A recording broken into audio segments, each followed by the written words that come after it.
You're on the hot seat on a Medium Monday. Hey everybody, welcome to the hot seat on this Medium Monday. I'm Ron Kloffenstein. Tonight we'll be hanging out with P. Colter. He's a novelist and writer-producer of the YouTube horror anthology Carrion Creek. Also, Sarita Ruiz is here. She's the chef and owner of Sarita's Food Truck. We'll also be checking in by phone with Sarah Swan from Utica Creative Reuse. They've got another one of those Trash to Treasure art exhibits opening this Friday. But we begin tonight at A&P Master Images, where Voiceless the Voiceless held a special 4th of July celebration that honored the memory of a community member lost to gun violence. Photojournalist and AI content producer Jim Hale and I were there. We have this report. I'm Ron Kloffenstein at A&P Master Images in Utica, where Voiceless the Voiceless is holding a unique event to celebrate the nation's birthday and the memory of a beloved community member. I'm with Luca, and Luca, you're the founder of Voiceless the Voiceless. Yes. What is your organization? Okay, my organization is innovation. What it is a solution to problems that always get over talked about or over expressed, instead of really attacking how we can turn it into a solution. So what my organization represents is just a voice for the people that don't have a voice. And today is just one of those voices that we're making sure get heard in honor of Reginald Howard, which goes by Reese, the young man that lost his life last year during the 4th of July. He never committed a crime in his life, and he actually added to our community. So his life should represent a different type of impact. And that's what the village means. What happened to him? So it was a big celebration on James Street, and fires ignited, gunshots, and unfortunately he got caught in the crossfire. He just came out to enjoy the 4th of July. And that's why this event is so significant, because we wanted people and family just to be able to come out for the 4th of July. And we can't do that without having the Reese family in participation with that, because that's what this all started from. Serenity and Shantae told me that one of the reasons they attended the event was because they wanted a way to remember Reese. Unfortunate circumstances that we have to be celebrating without him being here, but that was a great, extravagant, fun man. He was a great guy. He knows a lot of people, so we're here for him. We're here for his mom. We're here on behalf to support his family. That's why we're here today. What was he like? Great. My grandma is his best friend. If she was here, she would have plenty more to tell me. She does not play about him. That is one person you can't tell her about. He's amazing in her book. He's amazing in everybody's book. But that's what we're here to celebrate today. Reese. He was so much fun. You know, everywhere he went, he said hello to everyone. He was always happy. He cracked jokes. You know, everyone loved Reese. One of the vendors at the event was Reese's cousin, Charles Howard. He designed a t-shirt with a photo of Reese. Reese was an incredible person. Reese was somebody that everybody loved. Even if you didn't like him, he still loved you. No, for real. You know, we had some situations where it was people that, you know, and he still gave him the benefit of the doubt. You know, there was nothing, never. Look, you see this shirt right here? Full of life. Full of life. Sisters, brothers, nephews, nieces, cousins. I'm his first cousin, but he was like a brother to me. We grew up very tight together, and Reese was a great person. I'm with Howard Potter. He's the host and sponsor of today's event. So why sponsor today's event? What is this all about? It's about bringing the community together. Growing up in the house of a shepherd, growing up in this community, I wouldn't be able to do what I'm doing today without this community raising me to be who I am today. Mm-hmm. So to me, it's very important as you build success that you also return it back to your community. And what do you hope people will get out of participating in today's event? Well, I think it's important that we see everybody come together for a good cause, getting to be around each other, getting to celebrate, July 4th, and just having a good time. I'm with Dan, and Dan, you're one of the volunteers for Voiceless the Voiceless. You're volunteering here today for today's event, but you also have a program with them too. So why volunteer with this group? So Voice of the Voiceless is giving power back to the individuals within the community who are looking to build upon that community. And it doesn't matter what walk of life that you come from, the whole purpose is to reignite each other with each other, a little bit of understanding, caring, compassion, and just boosting each other up instead of, trying to self-prioritize. Are you seeing that here today with today's event? Yes, I have. We've got people from every walk of life, and one purpose and goal is just to come together as a community. Do you think that having this be like a memorial to him, to honor his memory, does it make it easier, like that it's a holiday, like to get through the year of the 4th of July? A memorial, it's a celebration. Exactly. It's no sad tears, He was a great person, so you just live in the same spirit as he did, trying to have as much fun as he would. Trust me, you see the videos, you see everybody, memories behind him. He was a great, positive, fun, joyful man. He wasn't sad. We ain't about to come here sad. You see everybody here, they got the tables out.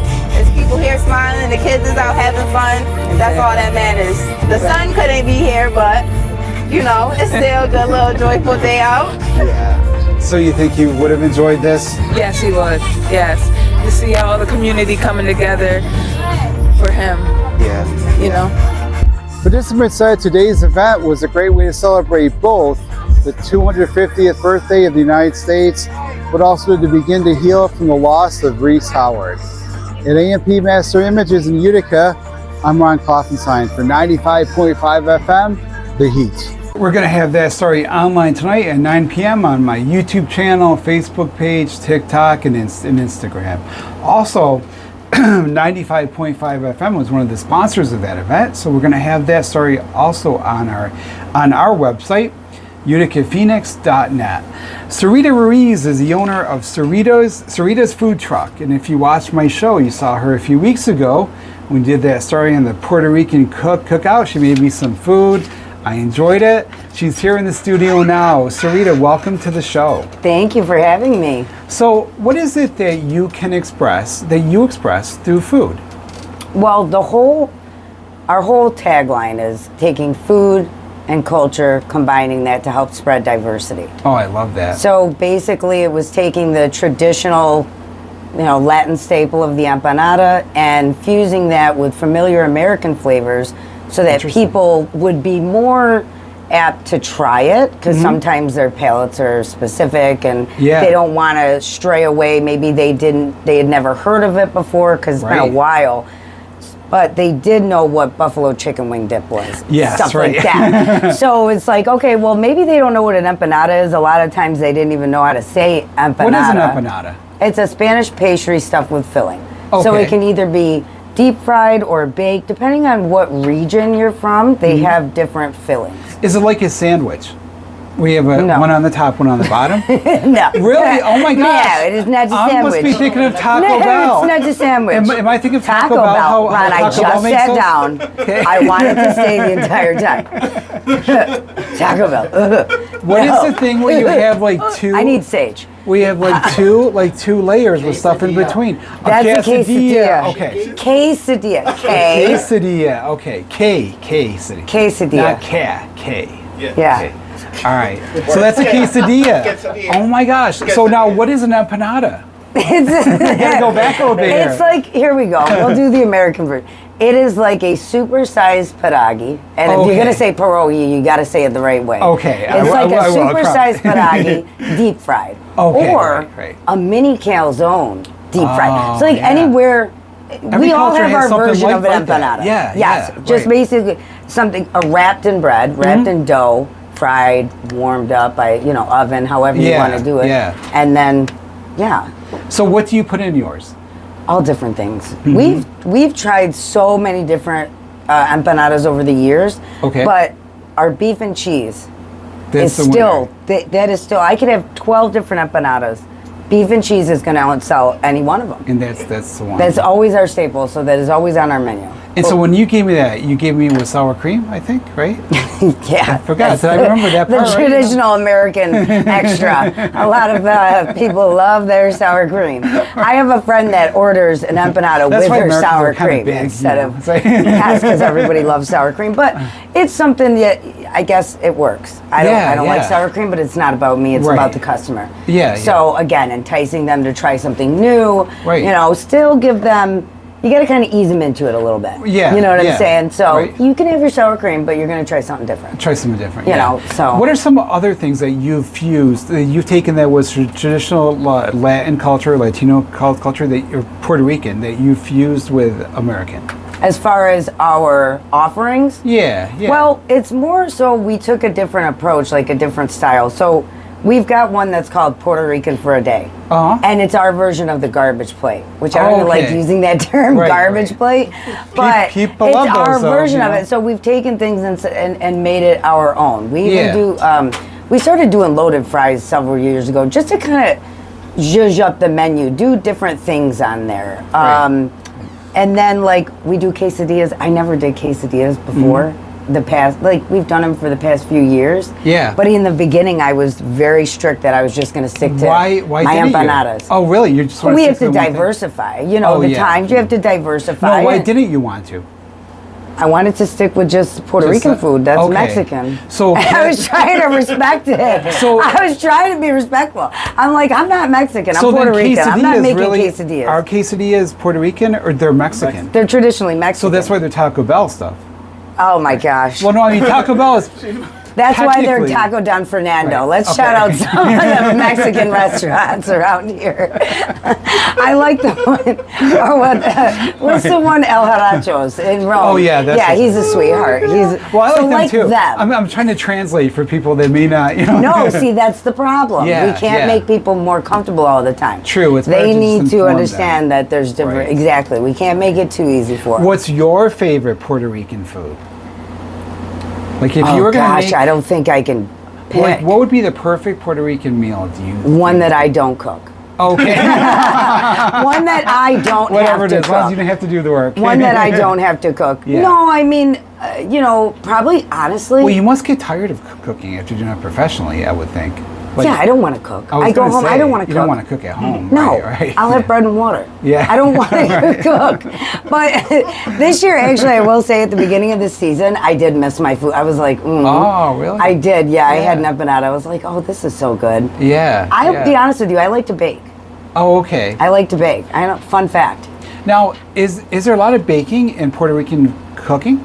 See, Ron's trying to pigeonhole me to Puerto Rican. Well, or no, I just actually, like to, no, actually, yes, like, oh, or oh, Mexican. You know, I when had- I think of it, there's really not like you would There think with is. other food. There's like the breads, brioches, and you know. Tres leches, Yeah. flan. I have a friend who I was just on the phone with tonight that makes the best flan that you've ever had in your life. Well, but that's like And custard. we will that's be not really a featuring bread it. kind of thing, though. No, it's not bread, but No, I mean- but that's our dessert. So But that's is there bake a it. Mexican bread though, or Puerto Rican bread? Now that I think of it, I Yeah, don't like think you there have your actually- traditional. It's almost like comparable to an Italian bread.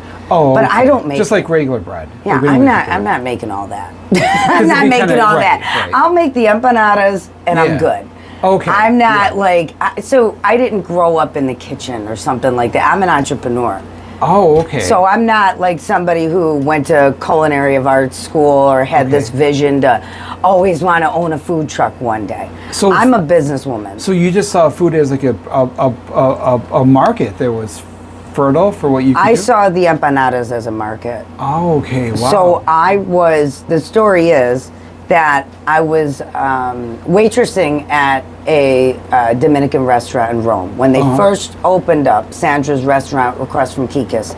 That's now another one, but it was I forgot the name. Anyways, I was waitressing there, and I noticed a pattern that most of the people were coming in and they were getting meals, but they were mainly getting empanadas and shakes. And that is something that I took just an observation for, or Right, like an right. internal survey. And I said, wait a second, everybody's coming in here, but they're just getting these handheld items. yeah. And I says, this is starting to blow up. And I had a vision. I knew empanadas were going to become America's next slice of pizza.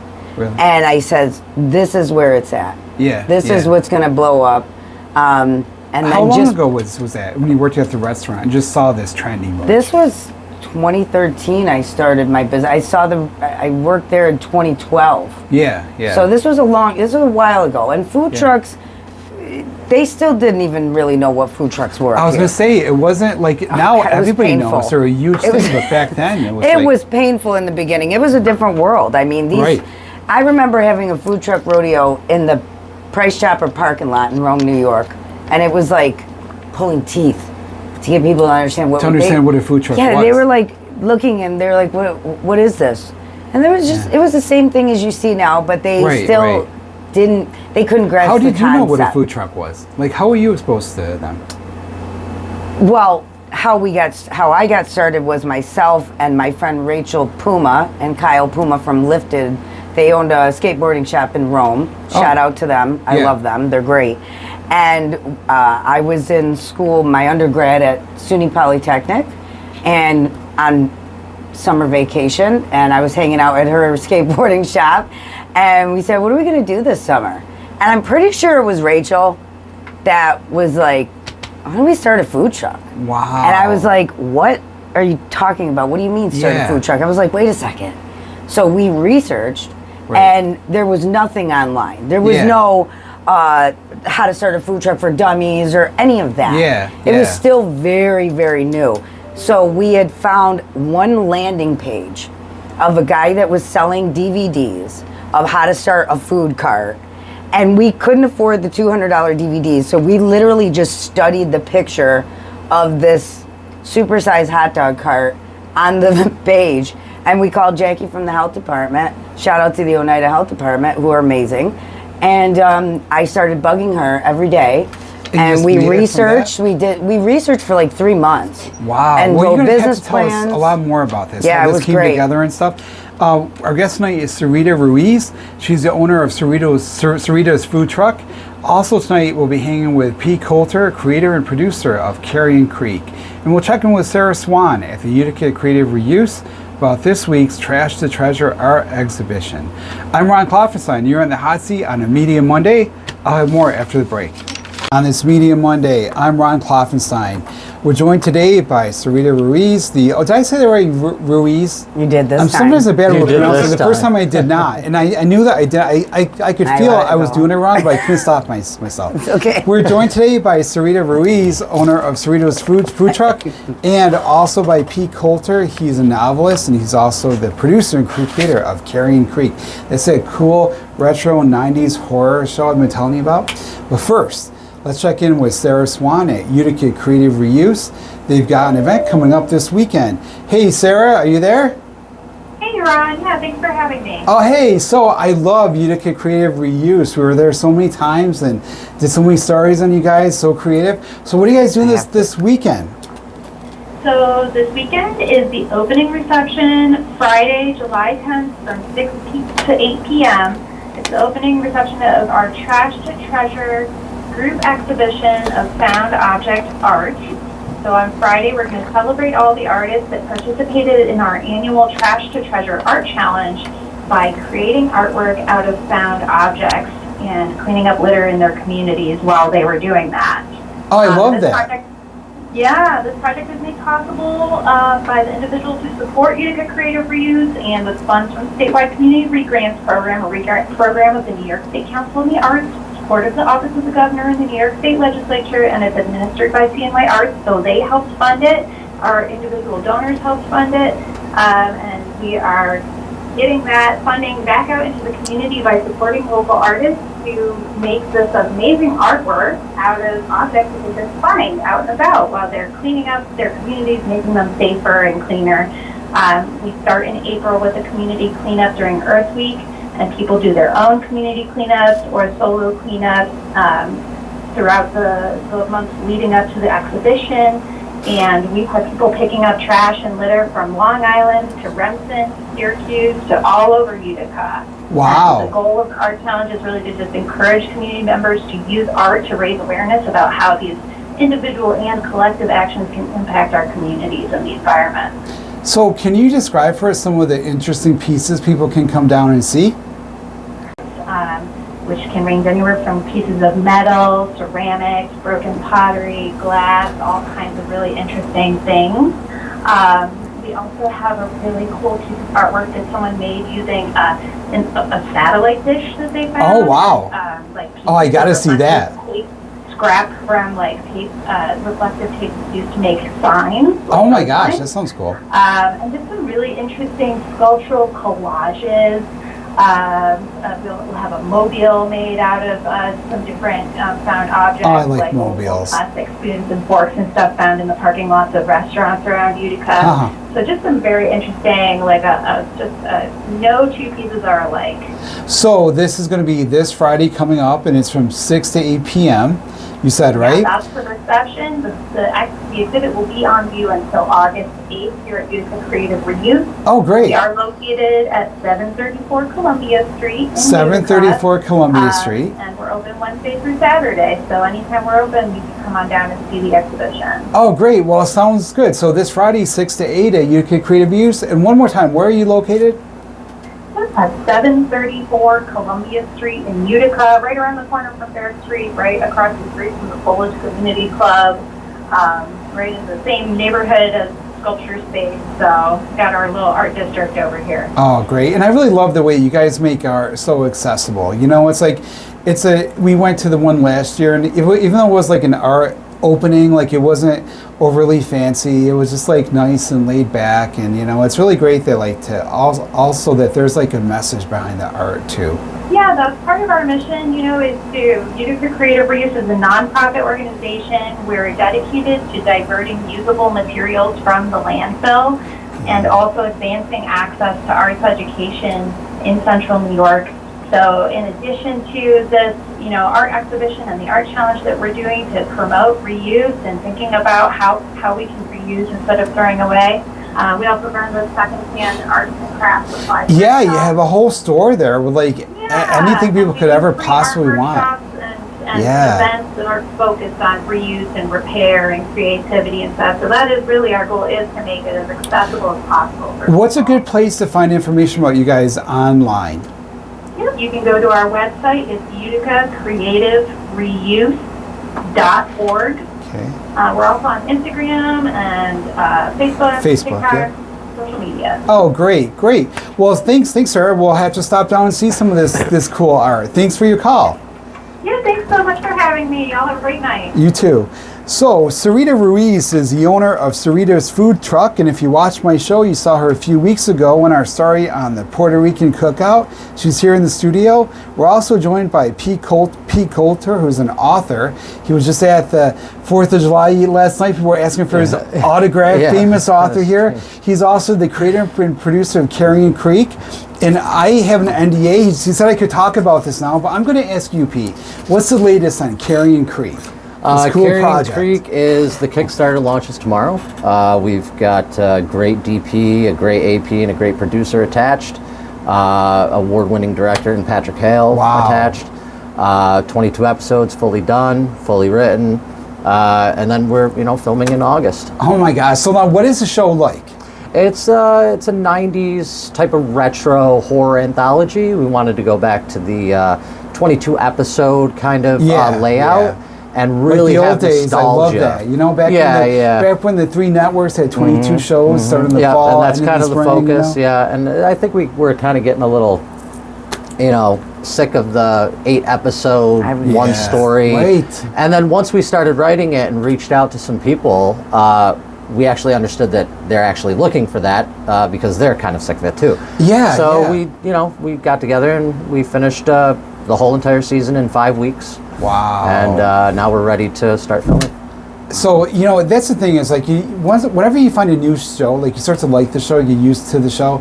Sometimes with ones that aren't like dropped all at once, you get to remember like what night the show's on, when the show's on, what streaming service it's on. Then in about 8 weeks it's done. It's like, it would be nice to have something that goes on longer than that. That's kind of that's sort of the point. We're going to try to get 22 episodes a season, and maybe if somebody orders more, we'll do. So what more are some of them about? Like, what are some ideas? Like some of the shows. What would the episodes be about? Well, when I write my episodes, I did the news for some, so I know some of the headlines. Yes. When I write mine deal with family dynamics, mental health, drug abuse, some of the things that I write about in my novels. Right. I try to make people pay attention to what their life is really like and what it could be like, and hopefully they'll be able to see it and change a little bit, or at least understand why they're in the place that they're at. So, like, you really hope? Are you hoping that people will get like a message from these stories? Yeah. Each one of them have an underlying message. Patrick's are very more psychological, and mine are very more emotional. Oh, I like that. So together, we are kind of covering all bases, I would say. But it's definitely driven by retro horror. And if people want to like find about the Kickstarter, like how could they get information to it? Like a link to it? They can go right on my Facebook. I mean, it's kind of sort of everywhere now. It's like if you go to Kickstarter and just look up Carrion Creek, it comes right up. It'll come right up. Is Carrion like the dead birds kind of? Is that what Carrion is? It's basically a small town. Like roadkill is what. That's how you spell Carrion, right? Yes, Carrion. C-A-R-R-I-O-N. But it's the name of a town too, so it's really clever. So it's like basically a purgatory. Is what we're kind of focusing on. So souls will be there living there, and some won't want to leave. Some will have a problem leaving. Some will be confused, and some will just cause terror. Oh, I like that. So, like, every episode will take place there, and that's kind of what. It'll be in or around that kind of niche, like the Carrion Creek town kind of thing. And like I said, a lot of them deal with all different kind of ranges of different things. I mean, I like shows with a strong setting. I think you don't see that much with TV and movies too that much. Like where the setting is really integral to the story. Yeah, it is. I think that's so important. And if you think of like this genre too, like with Twin Peaks or even with the seasons of American Horror Story, like one was set in New Orleans, and you really felt like you were in New Orleans. And that's really what we want to do. The idea of this Carrion Creek being this town. What is it like for you to imagine, like this town that you've like imagined? Like you're like working with the nitty gritty, the nuts and bolts. What's it like for you? Seeing it kind of start to come together a little bit. I'll be honest. Overall, it was fun because getting on the phone with Patrick and doing table reads and stuff like that through the scripts and finding out what we want to do, what we don't want to do. That whole process is fun. And working with Patrick is just he's an amazing guy. Super nice, and like he's always open to ideas, but he'll be honest. He'll say, I don't know if this idea is going to work. And then we'll get together, some on his stuff, some on my stuff. Was that a hard adjustment for you? Because a novelist works so alone. I mean, I would think a novelist, probably of all the genres or all the art forms, being a novelist is one of the most solitary. But being a producer is one of the least solitary. I have to, get along with other people. And I got really lucky because he was able to bring in a whole team. And they are so super nice, these people. And I'm very lucky to be in the position I'm in. Well, we're lucky it's happening. This is so exciting. So, Sarita, let me ask you, are you a fan of horror? No. Okay. She told me that during the break. What can we do to get you to watch this show? Once you said horror, I'm like, oh God, I'm like the worst. Because I can't. I'm alone, okay? And I have a chihuahua. So he's not really big enough to protect me. I mean, he will, yip, yip, yap. But, no, and my daughter is. She loves that. She can deal with it. I have seen the beginning of Final Destination. I tried. I made an attempt, but I saw the logs, and that was it. Okay. But I encourage everyone to go and check out Carrion Creek. Carrion Creek. I know. Coming soon. Check it out. Another thing, I have been followed by spiders like crazy. Really? Is that what you're doing over there? Yes, I've had them on me for like the last 4 weeks. I'll bet that's good luck, though. He's got a horror And there's another movie one coming right out. here. Oh my gosh. Like, it's pure like you know what that means, right? Wow. Yeah, it's someone's coming. Like, good luck. Oh, it does? I was going to say, it's got to be good luck. Supposedly. It sounds like good my wife, good Amy, is like, dude, why are there spiders all over you? All the time. Maybe it's because the project is coming to fruition. Maybe. I mean, that would be great. Speaking of horror, Sarita, I got to ask you. like I see your Facebook post, especially with the truck being broke. Yeah. And so it causes me stress. So I wonder, like, is owning a business, like, are you always like under anxiety from like the car, the truck could break, you know, the suppliers, the buyers, what if we go to this event and it rains and no one comes, and how do you deal with all that? Proper planning. Yeah. And experience. Okay. And also the serenity prayer. Okay. Oh, so you have to, one of my mottos is we'll figure it out. Yeah. That's been my motto for several years now. Everybody who works with me, all my friends, anybody who knows me, they'll hear me say we'll figure it out. Even if it's just on me. Right. I think that we also, psychologically, we use we a lot. Even myself as an entrepreneur and other, even if it's only just us, we say we. Yeah, I don't know if that makes us seem like a bigger company, but also seem like you're not so alone having to do all this stuff. But I am, you know, so you have to plan. You have to have a business plan, then think, okay, what if? What's my A, B, C, or D? Yeah. You know, and also know that this too shall pass. Yeah. There's things that are beyond my control. So like the food truck broke down on the way to an event. And we already had sold several $100s worth of stuff. That's the thing that actually stressed, so like, that Facebook post stressed me out. And I had to deal with your food truck. It's a good post. I would make you feel something. She's a good writer, you know. Thank you. Talk about horror. You know? I appreciate that. Oh, I could write the experiences and having, unfortunately, having all these experiences. That's not the first time something like that has happened. I mean, we've been towed into events, like broke down, but right outside of Gate 2 of the State Fair one year for an event. It was called the largest food truck show of America. This was way back. This was over 10 years ago. And my gas gauge was broke. Oh, so you ran out of gas? So I ran out of gas. Wow. And didn't know I ran out of gas. Yeah. I just knew that I had a truck that... So did you make it to the show? I actually, yes, I called one place for a tow. I was determined, right? Yeah. And that's the thing in business, you have to be resilient in anything, but you have to be resilient because there is stuff that is far beyond your control that's going to happen. I didn't know. I was new still yet too for driving a big vehicle. It's an 88. You know, and I just wasn't. Your truck is an 88? Yeah. You must 1988 P30. Now you're more anxious. So, you know, but long story short, I called one person. How many miles is on called, that thing? Only 187,000. I can get 300,000 out of that. That's oh my gosh. Yeah, because it's a diesel. Oh, okay. And so I wouldn't build on anything other than a diesel. Oh, okay. Because diesels, you're going to get your time. Right. But but anyways, I called a tow company. Yeah. And they said, we can't help you, but call this person. Yeah. And then I called and I said what was going on. And the guy says, well, maybe I can help you. Yeah. And next thing you know, a tow truck shows up. And I said, how much do I owe you? And the guy says, nothing. Wow. I said, what do you mean? I says, what do you mean? I can't just have... He goes, my father sent me over here, told me to take care of you from one business owner to another. Oh my gosh. He tows me in to the event. All of the food trucks are looking at me like I'm crazy because I'm getting my food truck towed in. I did the event. We had the longest line. Oh my gosh. The event got over at 8. We still had people serving at 9 o'clock. Wow. How do you not I'm telling you, the organizer come over. She said, Sarita, you are nuts. She goes, how are you going to get this home? I said, I don't know. I got to ask you too, like, how do you like the physics of this? How do you not run out of food? You can tell me that when we come back from the break. There's so many things I wonder about food trucks. Like, how do these things actually work? We're going to talk more about this. Sarita Ruiz is the owner of Sarita's Food Truck.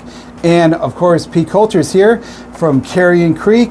I'm Ron Klopfenstein. You're in the hot seat on a Media Monday. I'll have more after the break.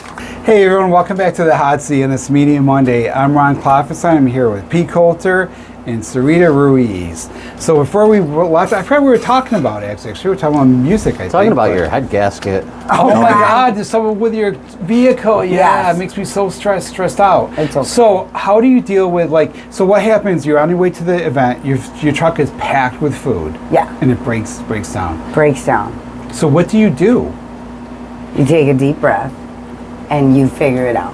Yeah. Basically, I hopped out. I told my staff to get out. I said, get out, and I grabbed the propane tank and I put it on the side of the road. He was laughing at me later because he's like, Sarita, it's just a radiator. I'm like, I don't care. Still, I got to get it out. And then I had to kind of think fast. because there were kids that need to get fed. Right. That's whose parents had already paid for their food. Yeah. So got in touch with one of the other 2 food trucks that was there. Right. Linda from Bob Barker, shout out to them, and Antonio's. Yeah. And they were able to take on those extra orders. But then it's just so much confusion after. But you basically, you got to take a breath and you think about what's the situation. Can this be fixed? Can this not? And also, how can I keep my food cold? Right. So thankfully, I have a small generator that we bring. Yeah. So, like we were in the parking lot to like an AutoZone. Yeah. And plug it in. Oh, okay. You know, you got to keep that food cold. At least you were prepared. Yeah, I mean, it seems like you're pretty prepared for these situations. If we have, you know, I always Do you have just like oil open up shop in the AutoZone and start selling there? No, but we could have probably. Okay. The lady was super nice. That'd been a really good and we idea. thought of that, and they actually said, "Hey, you know," they gave us the number to the store manager. Yeah. But no, I mean at that, and you can't just. It depends on what county you're at, and you have to have permission, you know, and all that, and have them as You'd an kind of be additional helping them insurer. out too, because people would stop in for it, you know. I did one time. I did have a serpentine belt break on Judd Road one time, and on my way to an event in Syracuse, and the guys that ended up picking me up, the tow truck, was up the road, and in exchange, they were like, "Don't worry about paying for it. Just feed us." Wow. So I was like, all right. That's so I awesome. just That's a good deal. cleared That's a out really the good deal. back, and you know, they were pretty cool. I can't remember where it was. But shout out to the guys on Judd Road that hooked me up with the belt, and I hooked them up with some food. But you know, there's all different situations arise, and like now we're offering this week and next week, we are offering some delivery and pickup. Okay. Because the truck is out of commission, and I honestly don't know. It could be the end of next week, the week after that. I don't know. Yeah. Still. What'd you do in the wintertime? I try Do you go to events at all? Well, not in the food truck. Yeah. Because it's a diesel, it's hard to start, and it's not really good at this. Oh, that's right. You gotta be careful with keep the dry heat on, driving. too, right? Exactly. So you stay warm, but the Yes, food stays because warm. we're free. I mean, it's an aluminum box, you know. So in the winter, it gets really cold. In the summer, it gets really hot. But this year, I was teaching at the college as an adjunct professor. Oh, really? I Good for you. loved it. I really love hope that they too. do it again. What college? I was teaching at MVCC. Nice. I taught the fast track, the business startup course. Oh, that's so I authored great. that course, and I was able to do it all myself, to write the whole thing and do all my lesson planning. And at the end of the course, with, by the way, some of the most amazing people I have met. It was so diverse and such an amazing group of people, and the students there. That's and great. they still keep in touch with me, and I keep in touch with them. And it was great. And at the end of it, I mean, they all got up and did a presentation. Oh, nice. I loved that. And I was like, they got into it. Like in the beginning, they nobody was really talking a lot. You had those one or two that were That's like. the hard thing is the teacher get them to talk, you know? Yeah, it was amazing though, because a couple weeks in, you'd see them and they'd be staying after class, talking over here and talking over there, and I would see that and just be like, this is what I want. Feeling. So hopefully I could do that again. I did do some how to make empanada classes. Oh, okay. And I'm trying to push my business consulting and actually using my entrepreneur, because like I own a food truck, which is great. Right. But I'm an entrepreneur, a businesswoman. Right. You know, that's what my because you do catering and other stuff as well, right? Yeah, I do. I could do catering. We do wholesale. We're a New York State Department of Ag facility. Oh, hint. If anybody would like to rent a kitchen. Oh, you had that too. That's I the have one in that Rome, ability. right? Yeah. Yes. On Turin Road? Yes. Yep. And that's one of the biggest barriers to entry for new bakers, chefs, anyone trying to get in the industry. They have to have a commissary in order to legally be able to run their food stand, run their food truck. You have to have a physical location? You have to have a commissary location that you that use doesn't to, move. Yes, Yeah. that is already certified. Wow. So we are certified through the state, and we also are able to wholesale our items. So if I wanted to sell something in the store, we have the ability to do that. So, you know, and I love that, but I also really love business. So I hope to push more for the business consulting, helping individuals that want to own their own business get there without a lot of the red tape that they have to go through at other places. And that, but a lot more stuff to Sounds come. like you got a lot of things in order. Ideas. You're really like... I have a lot of ideas. You got things, and that's what's going to prove in the end to make you successful. Exactly. The moment you give up is the moment you're going to backtrack. You're just not going to do it anymore. But because you keep pushing, because all these things keep coming up, and you keep fixing them, you keep going through it, eventually you will succeed. That's the only road you're on, is success. Yep, You'll exactly. get there. And thank you. What makes you two so resilient? Pete, I know you have your faith. Sarita, I know you're a very strong mom. I'm sure you're raised to be strong. My mom is amazing. My mother has raised me to be very well aware of what happens in this world politically. I thought so. Historically. She has done more than a lot of individuals would ever even imagine. You know, my mother was a 10-year military veteran. Wow, I didn't realize that. Yeah, a lot of people wouldn't guess, you know, she's was in the military, Griffiths Air Force Base. That's where my father's from the Bronx. He was in the military as well. But my mom did, she's a psychotherapist, Ruiz Family Support Center, shout out there. She accepts all different insurances, and she's been doing it for 40 plus years. And she's kept us very well aware of our heritage, of our surroundings, you know, diversity. That's really important. And I credit her with that, with me being able to have a conversation with anybody, is because she didn't hide things, you know, the way that the world really was.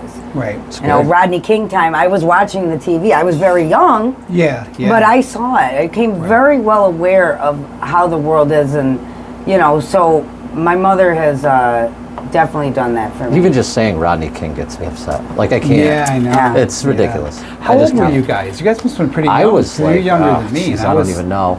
I was early college, I think. Maybe? What? 91. Oh, it was 91? Jeez, I was like... I was 22. So, no, I was like 7. I was 7. I'm 42. Yeah. I was 22. There you go. Hey, what's your March 7th. March 16th. Hey, oh my gosh, Pisces here. There you go. So, but just being aware of like stuff like that, and you know, that's just my mom's always, she's taken me to protest since I was a baby. Walking, I think I was like 2 or 3 walking with Jesse Jackson.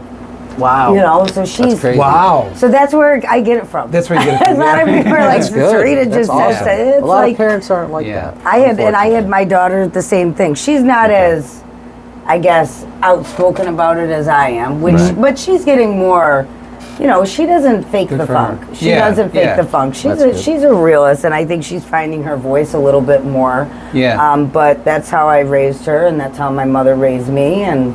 Good. Yeah, we I see don't you hold take back. people on Facebook and stuff too. You know, you got. You know what? You gotta defend yourself. I anymore. It used to be. I used to be even more. Yeah. Like I wouldn't stop. Well, I'd go back and forth with you all day, and you know, there's just, it's just, it isn't gonna work. It's a waste of time. You realize after a while. Yeah, if there's no point to be made, then there's no point. Why waste your time with it? Some of the times it's like, I find myself ignoring some people. You know, some people will reach out and say, because they kind of just want your time. They want your and you gotta you gotta prioritize that. And they bait you. Some people deserve your time, and then there's people that don't deserve your time. Exactly. Stop giving your time to everyone. It takes a lot of wisdom to know the difference. So literally just did a live about this yesterday, about giving our time and our energy to other people that don't deserve it. What did you say in your Facebook Live? Well, basically, and it was on the talk. It was on the Tiki Talk. Oh, the Tiki Talk. But it basically is the fact that I always say it's just like when you're trying to have a goal and they have like that mercury-looking thermometer, and your energy is full, right? So your energy is full, whatever. And then Tommy calls you, and then Tammy calls you, and Sally calls you, and then this one needs a ride somewhere, and this, and in your brain you don't want to do all of these things, but you're doing it. And then when your stuff goes, you have nothing left. And it's because you gave your energy over to somebody or something else that, number one, may or may not even, they'll drain it, and they may or may not even use the advice that you just spent an hour giving them. And also, you don't have to, just to appease somebody else's feelings. Why Yeah. put yourself in an uncomfortable situation to make someone else comfortable? Right. Yeah, It took a long time for me to get that. Oh, But so many. I did. just figured that out last week. Yeah, it takes a while. No. You gotta just understand, figured a it lot out. of a lot of people will use you too. They You know, will, they'll see where yes, you I are, know. they'll see what you're doing, Right, and then they'll buddy to you and be Right. like, oh Yep. hey, da da da da da, and then you help them out, and then it's you never hear from them again, or you hear other things from other people about things, Yep. and it's just like you gotta pick and choose. You really you do. can't give your That's- time to everybody. Right. That's It's it. impossible, anyways. That's what happens with me with business. They'll call because they're used to it because I give out a lot of free business, Yeah. advice, a lot over the years, which I love business. So if you Yeah, ask me a yeah. question, it's hard to shut me up about it. And I have to hold it back. Like, oh, just go to my website. I have sessions Yeah. on there you can book. But it's hard for me to do that. But a lot of times somebody just wants something for free. They don't want. A lot of the time, yeah. They don't want to take the extra step. But Yeah. even if I do give free or whatever, which I always do, I always have somebody, hey, email me. Yeah, The same right, way yeah. I do with jobs. Yeah. Send me an email, Right. fill out the form. Right. They have to right. make some type of Some type of an effort investment here. of their own, Exactly, yeah. because if I'm going to sit there and give free advice to you, I need to know at least that you're committed in some way. You can use Yeah. it or not, but make at least an effort, you Yeah. know? So How about you, Pete? You probably get people all the time saying, "No, I want to write a book too," or "I had this idea Yeah. for a book." And Actually, I did they probably last night, wanna somebody, take all the time to tell you their idea, but Yeah, I actually somebody. write it for themselves. Well, these are an old friend of mine, but he showed me a children's book he was working on. He's like, Yeah. you can write it and you can do whatever with it, you know, and this and that. And I'm like, yeah, it sounds great. You know, send it to me and I'll look it Yeah. over and stuff. But you know, it's just with everything I've got going on. People it's kind of always hard want to. you to write stuff for them. Yeah, That's it's what gotten I like found. that It's now. Yeah. So much easier now. Now I can tell them just use ChatGPT. You know. Yeah, 'Cause people I mean- always want like you write press releases and write all this stuff, and like Yeah. I don't even write nowadays. I just do the show and do video stuff. You know, people still like. It's really hard that like. It seems that like after the books got into Barnes and Noble, people started to like Yeah. really jump on it I'll and be bet like, they hey, do. can and it's you a good help me thing. with this and this, but and- also like you know. yeah, I you mean, get I'm people- a helpful person. I like to Yeah, help yeah. everybody, but you can't help everyone.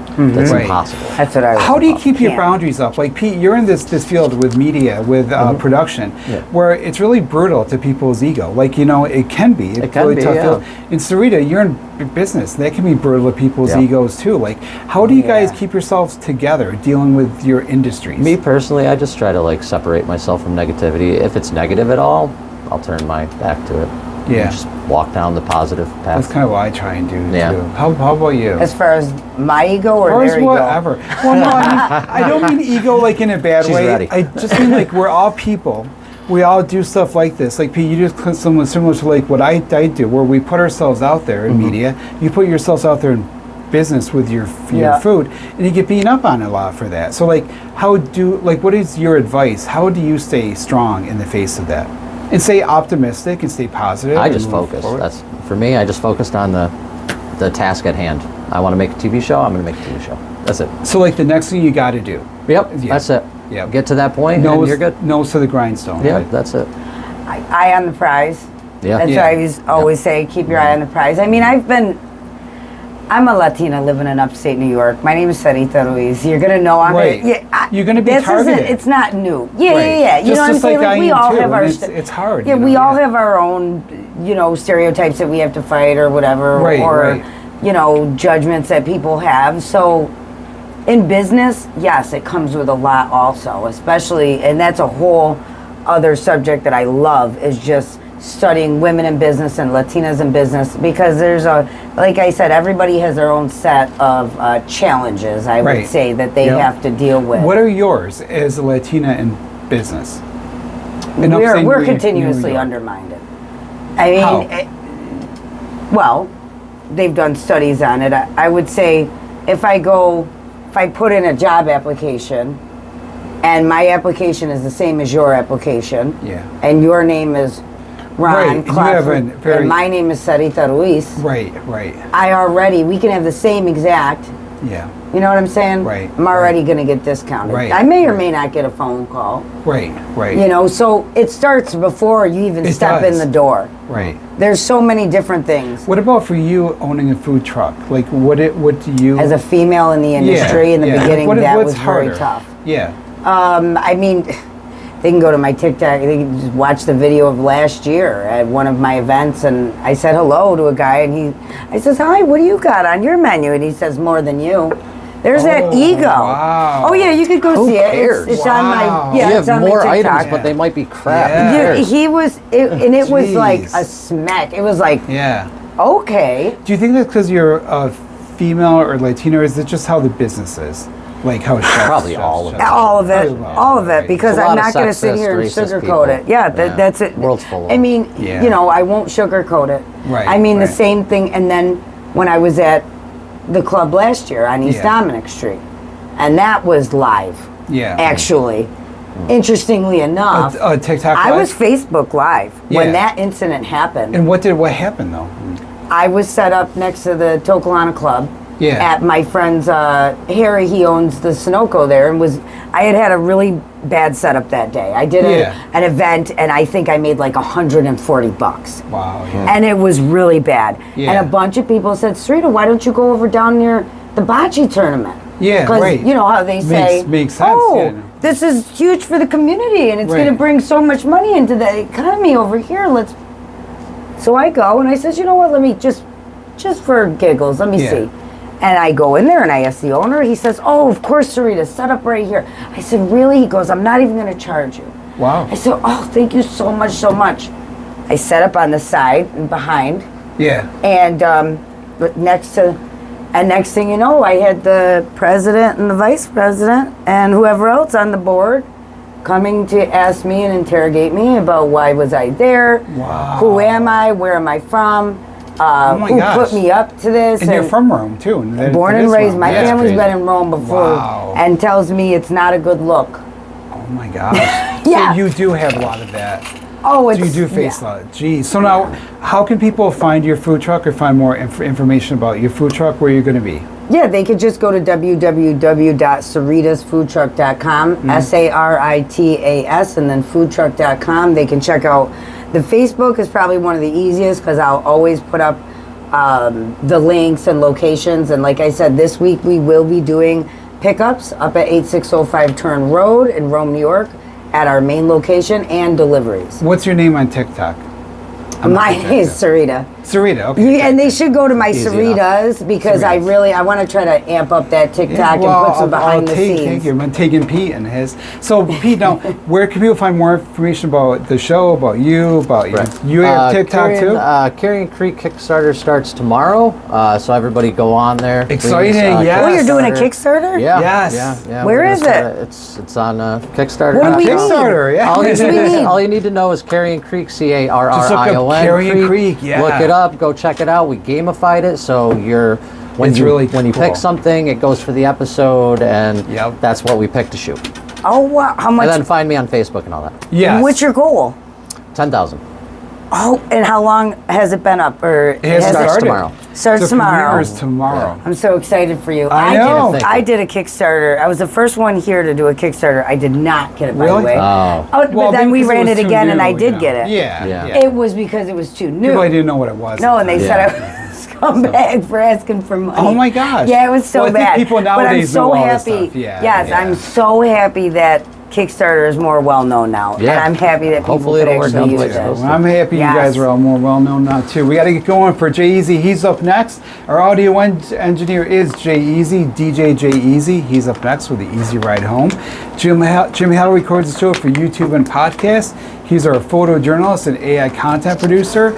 Lily Christopher is our associate producer. And Bill Khan is our entertainment correspondent. I'm Ron Kloffenstein. I'll be back next week with another Hot Seat Media Monday. This is Ron Kloffenstein. Meet me in the Hot Seat every Monday at 5 p.m. for Hot Seat Media Mondays on 95.5 FM, The Heat.